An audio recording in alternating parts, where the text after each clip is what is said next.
Good morning, this is Stuart Davidson here, your friendly QS.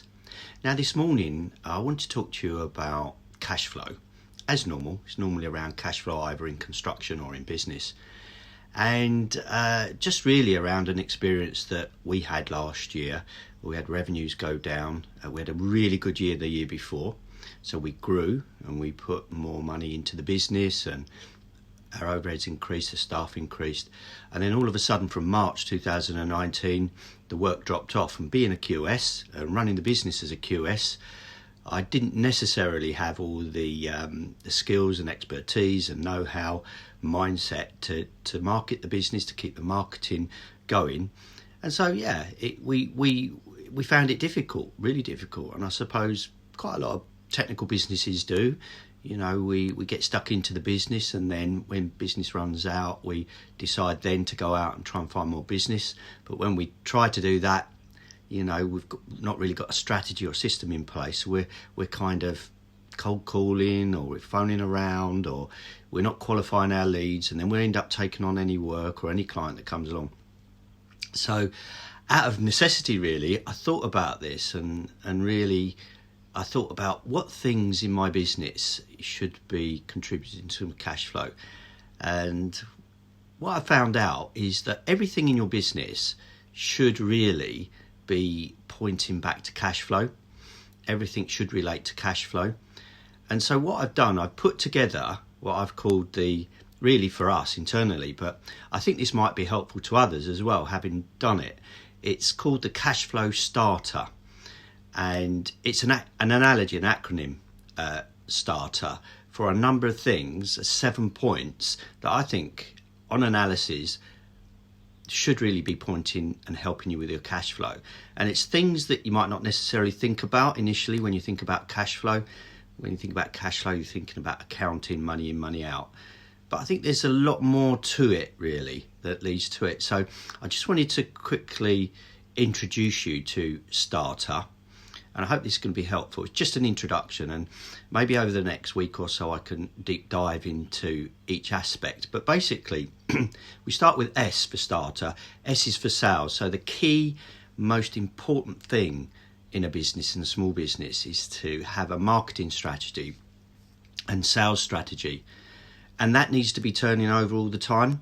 So it's really understanding your niche, your target audience, and how many leads you need to get in the top end of your funnel, through your funnel, in order to turn that into revenue. And that process, that system, that machine really needs to be going all the time, you know, not just putting in place when you haven't got any work on, but the time to spend money on it is really now, when you're doing okay, not waiting until you're not doing very well, because when the revenues go down, it's probably the first budget that's going to go. So I think sales is the most fundamentally important thing to look into in terms of cash flow. And the next one's trust, around trusting your client, trusting your prospects. Are they a good fit for you? Have you pre-qualified them? Are they a distressed client? Could they be a distressed client? And I think the key to this is when you know your niche, you can really kind of set out your stall in a way that you're qualifying clients that see a value in you. And sometimes if you take on a client that doesn't really see your value, then, you know, sometimes this is going to affect your cash flow. You might not be particularly happy with the service you're providing, probably because you're not a good fit. You might be a client that takes up too much time, maybe an over-demanding client. Maybe he's not particularly happy, he's complaining, etc. Purely because we probably didn't set our stall out. He thought he was going to get something he didn't. So we need to be really nichey and not all things to all men, really. So the trust, the pre-qualification, the due diligence on your client. Is your client distressed? How to identify that? Are all things that point to cash flow and can affect our cash flow. So trust is a really good one to start with. Then I found agreement. So have you got a right agreement in place with your clients? Have each party of you and your client got clarity around what the scope of work's going to be, what's going to be delivered and when payments are due, etc. And particularly in contracts, if you're in contract with with a client. You know, do you understand the contract? Have you spent time to look at the documents in the round, all the drawings, the drawing reference, the revisions, the date of issue? Are there any amendments to the contract? Have you taken them into account? Will that affect your cash flow?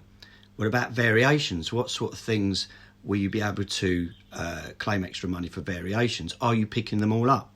So these things will affect your cash flow. And then the R for remuneration. Remuneration about payment. Have you got an automated system for payments, for example? I know one thing we've introduced is Go Cardless, which links into our accounting system. So when an invoice goes out and a due date for the invoice is on the invoice, the Go Cardless system knows what date it is, and the money on a direct debit can be paid on the due date from your client's account automatically without you thinking about it. This is one really good way of ensuring that you're getting paid on time. Now, the best way to introduce this is right at the beginning with the client. Now, if the client doesn't agree to something like that, then maybe he's not a good fit. Maybe he's thinking, well, I've no intention of paying him on time anyway. But if a client is has integrity and the contract says the payment's due on a certain date, why shouldn't they want to sign a direct debit that deducts the money on the day that they're due to pay? So that is that's one way you can look at it. Another thing we're looking at is different blockchain systems such as S.T.A.R.T.E.R for generally the wider support of transparency and money flow in supply chains, and that's something I'll talk about in a different video. But it's something that is really close to my heart. Really, it's a hobby horse of mine. Payments, late payments, low payments, cash flow farming, slowness of money through the system in construction, and S.T.A.R.T.E.R is a system that I think will bring a real big change. Systems like that which help the transparency of money flow through the system, and more importantly deals with the low working capital base in construction generally. So that's R. So we're moving on to timeline. Again, this is R. Do you understand the timelines in terms of when your payment's due on a contract? Has that been made really clear? Has there been any amendments that might affect the timeline? Do you expect variations that might affect the timeline of payment? And so payment timelines are important in a contract, but also if you aligned that with your outgoings, so the two elements really to cash flow, it's your project cash flow and your operational cash flow. And these timelines really need to be aligned, because if they get out of sync, then you can have problems. You might have problems paying your suppliers. You're looking at your client to pay maybe earlier, things like this. So get them in sync even before you start a project. Align your operational cash flow with your project cash flow and the inputs from your client. So it's kind of an overlay, but something that's quite simple to do, but really, really important. So the next one is essence. Now, some of you might think, what's that got to do with cash flow? So essence, what do I mean by that? So essence is about you, about your business identity, about your values, and about how people see you. Because when people buy your products, and this kind of feeds back in the loop to marketing and sales, although we're all businesses, people buy people.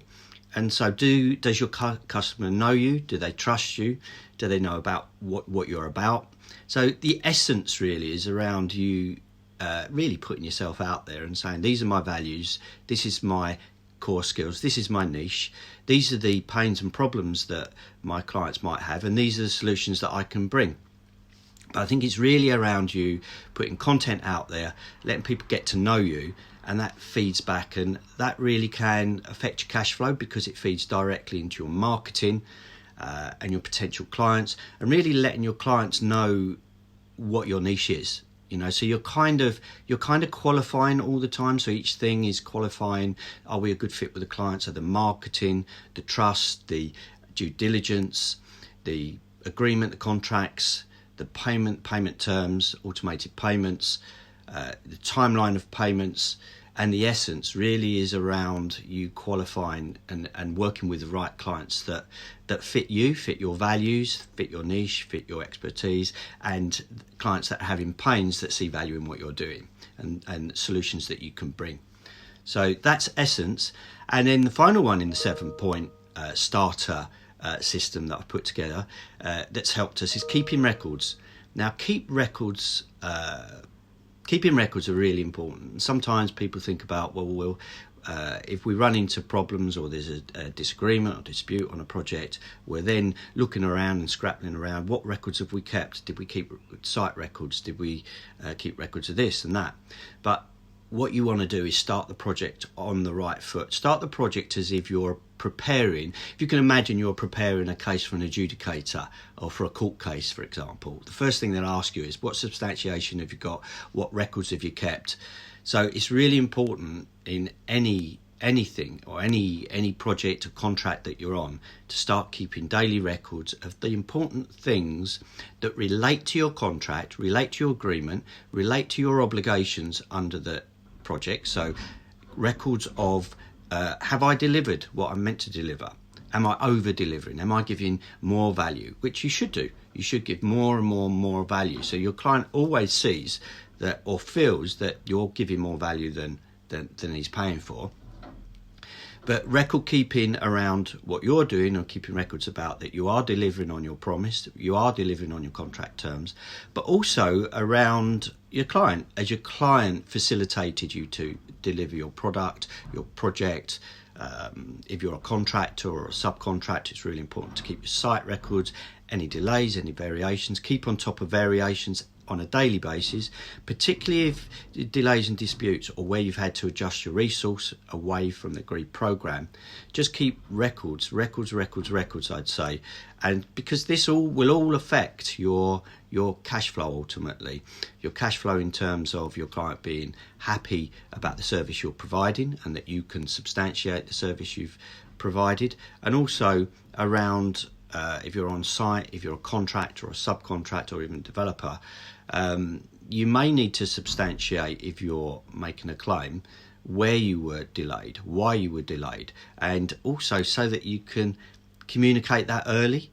You know, don't wait to the end of the month or the end of the project. You know, do this on a daily basis. Oh, today we have this issue, this challenge, this is how we're proposing to get over it. And so this way, records. And at the end of the day, if you do have a dispute that you can't get over, and discussions or meetings or internal dispute resolution doesn't really fix, then you have the records there in case you need to go to a mediation or adjudication. It's all there ready, because that'd be the first thing they ask you for. So there's my 7-point starter system. I could dive deeper into each one, which I'll do over the coming weeks, but I hope that was helpful. And this is Stuart Davidson, your friendly QS, signing off, and I'll see you in the next video.